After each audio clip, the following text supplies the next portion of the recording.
Assalamualaikum warahmatullahi wabarakatuh. Perkenalkan, nama saya Fajar Adrian Farezi dengan NIM 22073091.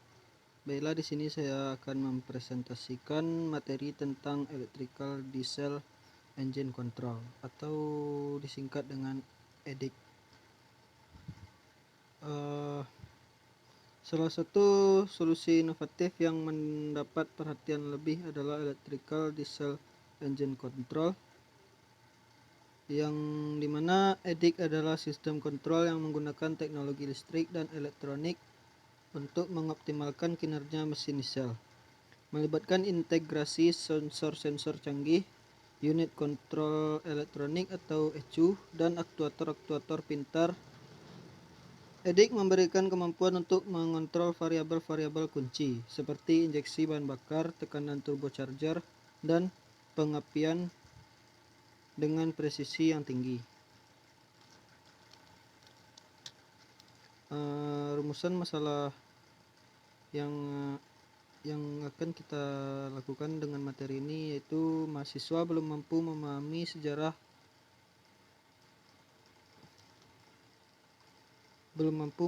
sejarah electrical diesel engine control.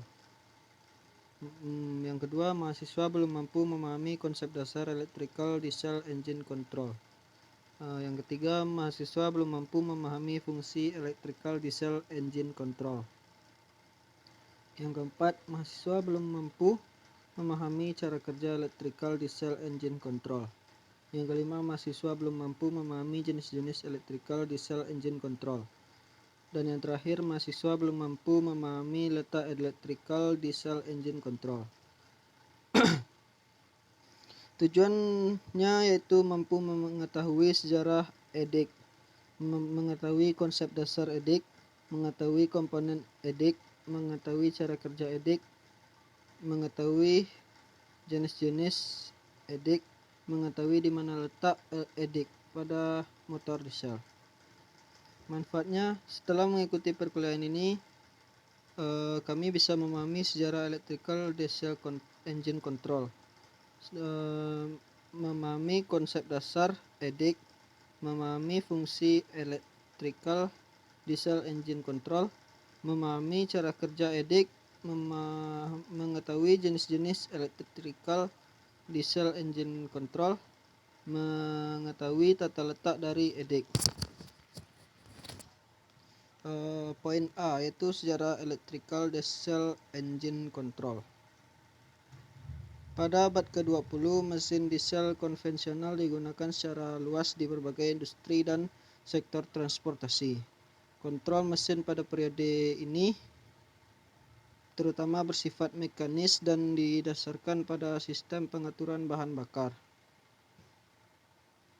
Penggunaan sistem mekanis mulai digantikan oleh sistem injeksi bahan bakar elektronik pada beberapa mesin diesel. Pengenalan teknologi ini memberikan kontrol yang lebih baik terhadap injeksi bahan bakar dan pengapian mesin. Pada tahun 1970-an, teknologi kontrol elektronik semakin menggantikan sistem mekanis. Mikroprosesor pertama kali diperkenalkan untuk mengontrol parameter mesin, memungkinkan pengaturan yang lebih akurat dan respon yang lebih cepat. Meningkatkan regulasi emisi gas buang, mendorong pengembangan sistem kontrol yang lebih canggih untuk memenuhi standar yang semakin ketat. Penggunaan sensor-sensor elektronik yang lebih canggih dan kontrol mesin yang lebih terintegrasi menjadi umum. Konsep EDIC semakin berkembang, di mana teknologi ini memanfaatkan kontrol elektronik yang lebih lanjut, termasuk sensor-sensor canggih dan unit kontrol elektronik yang lebih canggih. Kemampuan untuk mengoptimalkan berbagai parameter mesin secara simultan seperti injeksi bahan bakar, tekanan turbocharger, dan pengapian menjadi ciri khas EDIC. Terus terjadi peningkatan dalam teknologi EDIC dengan fokus pada efisiensi bahan bakar yang lebih tinggi, pengurangan emisi, dan integrasi yang lebih mendalam dengan sistem kendaraan yang lebih luas. Seiring waktu, EDIC terus berkembang sejalan dengan kemajuan teknologi kontrol elektronik dan kebutuhan industri untuk mesin yang lebih efisien, ramah lingkungan, dan berkinerja tinggi. Penerapan teknologi ini memberikan dampak positif pada sektor transportasi dan industri, menciptakan mesin diesel yang lebih cerdas dan dapat diandalkan.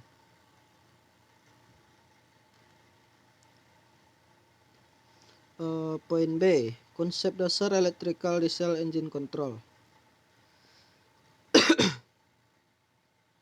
Dalam sistem EDIC, signal dari starter switch dan switch pengontrol tekanan oli mengontrol bekerjanya pompa injeksi melalui motor pengontrol bahan bakar atau fuel control motor. Motor pengontrol bahan bakar ini menggerakkan tuas satu pada pompa injeksi melalui connecting rod ke posisi start ketika dihidupkan atau stop saat mesin dimatikan. Pompa injeksi time inline ada yang dilengkapi dengan EDIC atau over injection magnet. Berikut gambar dari konsepnya.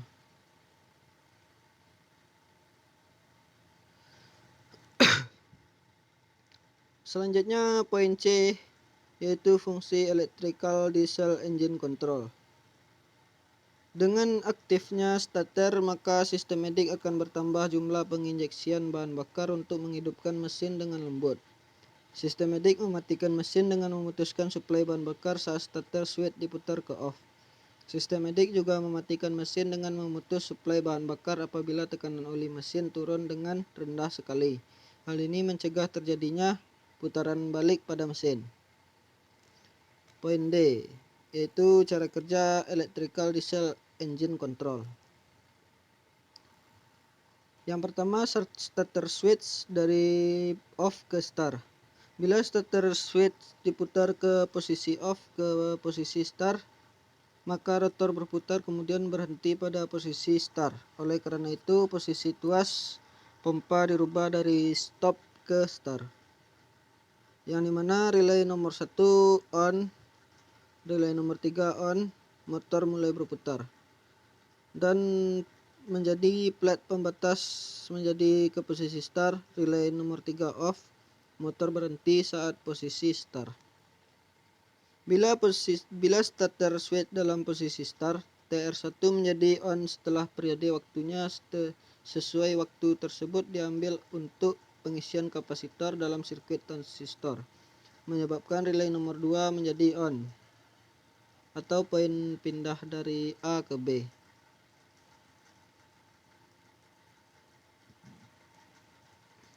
Switch starter yang kedua, switch starter dari start ke on. Setelah mesin di start dan starter switch dikembalikan ke posisi on, maka rotor akan berputar kemudian berhenti dalam posisi run atau berputar. Oleh sebab itu, posisi tuas pompa berubah dari start ke run. Berikut gambarnya, berikut penjelasannya. Relay nomor 1 off atau poin pindah dari B ke A. Relay nomor 3 on atau poin pindah dari A ke B. Motor mulai berputar. Selanjutnya, plat pembatas bergerak ke posisi run. Relay nomor 3 off atau poin pindah dari B ke A. Motor berhenti pada posisi run. Start turun posisi. Yang ketiga, starter switch dari on ke off. Bila starter switch diputar dari posisi on ke posisi off, maka motor akan berputar kemudian berhenti dalam posisi stop. Oleh sebab itu, posisi tuas pompa berubah dari run ke stop. Yang dimana TR1 off, relay nomor 2 off atau poin pindah dari B ke A, relay nomor 3 on atau poin pindah dari A ke B, motor mulai berputar.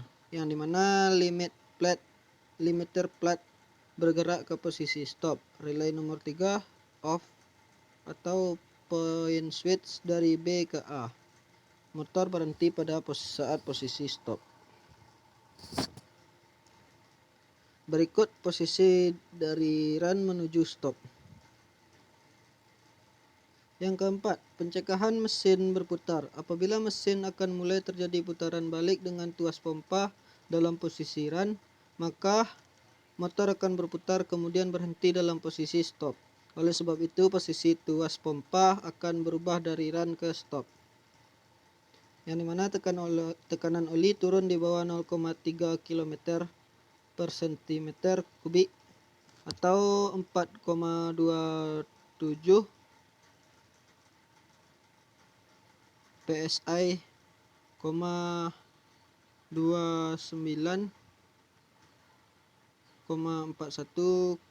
kPa. Switch tekanan oli on, TR1 off, relay nomor 2 off, relay nomor 3 on, motor mulai berputar. Kemudian limiter plate menjadi posisi stop, relay nomor 3 off, motor berhenti pada saat posisi stop. Yang kelima, pencegahan tidak berfungsinya saat cuaca dingin. Temperatur sekeliling yang rendah sekali menyebabkan viskositas oli mesin bertambah dan akan menyulitkan untuk menaikkan tekanan oli yang tinggi untuk menjamin efisiensi kerja mesin. Dalam situasi ini mungkin switch tekanan oli tidak segera bergerak ke off setelah mesin dihidupkan. Ini mempunyai efek yang sama seperti berputar baliknya putaran mesin dan akan menyebabkan transistor TR1 off. Ketika TR1 menjadi off, mesin akan berhenti. Untuk mencegah ini, TR1 off setelah tertunda kira-kira 8 detik atau waktu yang diambil dalam pengisian kapasitor. Poin E. Poin yang kelima. Jenis-jenis electrical diesel engine control. Berikut adalah beberapa jenis umum dari sistem EDIC pada motor diesel.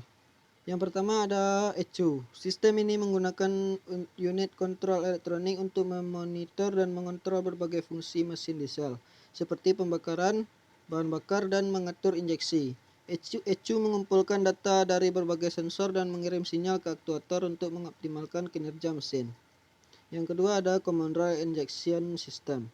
Sistem ini memiliki tekanan bahan bakar yang konstan dalam sebuah common rail atau pipa umum, yang memungkinkan kontrol presisi injeksi bahan bakar ke dalam ruang bakar. Sistem ini dapat diatur secara elektronik untuk meningkatkan efisiensi pembakaran dan mengurangi emisi. Yang ketiga ada electronic governor. Governor elektronik mengontrol kecepatan mesin dengan mengatur jumlah bahan bakar yang masuk ke dalam silinder. Ini memungkinkan pemeliharaan kecepatan yang konsisten bahkan dalam kondisi beban yang berubah. Yang keempat ada exhaust gas recirculation atau disingkat dengan EGR. Sistem EGR menggunakan sensor dan katup untuk mendaur ulang sebagian gas buang ke dalam ruang bakar. Ini membantu mengurangi emisi nitrogen oksida atau NOx dengan mengurangi suhu pembakaran. Yang kelima ada turbocharger control. Turbocharger control elektronik memantau dan mengontrol tekanan udara yang disuplai ke mesin melalui turbocharger. Ini membantu meningkatkan efisiensi pembakaran dengan menyediakan lebih banyak udara untuk pencampuran dengan bahan bakar. Yang keenam ada fuel injection timing control. Sistem ini mengontrol waktu injeksi bahan bakar ke dalam silinder. Mengatur waktu injeksi dengan tepat dapat meningkatkan efisiensi kinerja mesin. Yang ketujuh ada engine protection system. Sistem ini mencakup berbagai sensor untuk memantau kondisi mesin seperti suhu, tekanan oli, dan tekanan udara. Jika ada masalah, sistem ini dapat mengambil tindakan preventif seperti membatasi kecepatan atau mematikan mesin untuk mencegah kerusakan lebih lanjut. Yang kedelapan, cruise control. Sistem pengontrol kecepatan konstan yang dapat diatur oleh pengemudi, membantu mengoptimalkan konsumsi bahan bakar dalam kondisi perjalanan yang stabil. Poin yang keenam yaitu letak electrical diesel engine control. Yang pertama, motor bahan bakar. Berdasarkan gabungan dari kontrol relay, motor pengontrol bahan bakar, Di antaranya menggerakkan tuas pompa injeksi untuk memutuskan suplai bahan bakar saat starter switch diputar ke posisi off, atau apabila mesin berputar balik atau gerakannya bertambah untuk pengiriman bahan bakar selama dihidupkan. Motor pengontrol hanya berputar dalam satu arah di dalam berisikan mekanisme untuk menggantikan arah putaran armatur ke dalam arah gerakan. Arah putaran ini dirubah ke arah gerakan sekitar 90 derajat oleh tuas. Switch pembatas atau limiter switch secara otomatis menyetel perpindahan tuas sehingga akhir pergerakannya sama dengan salah satu gerakan start, berputar, atau posisi berhenti. Yang kedua ada relay pengontrol. Relay pengontrol ini mengontrol edik motor pengontrol bahan bakar berdasarkan pada saat kendaraan switch dan switch tekanan oli atau oil pressure switch. Yang ketiga ada switch tekanan oli. Switch ini mendeteksi tekanan oli. Switch tersebut akan off ketika tekanan oli di atas 0,3 km per cm kuadrat, dan on ketika tekanannya di bawah ini. Apabila mesin mulai berputar dalam arah kebalikannya, maka pompa oli tidak akan menimbulkan tekanan, menyebabkan switch oli menjadi on dan dengan segera akan mematikan mesin. Sekian presentasi dari saya tentang materi edik. Jika saya ada salah, mohon maaf. Assalamualaikum warahmatullahi wabarakatuh.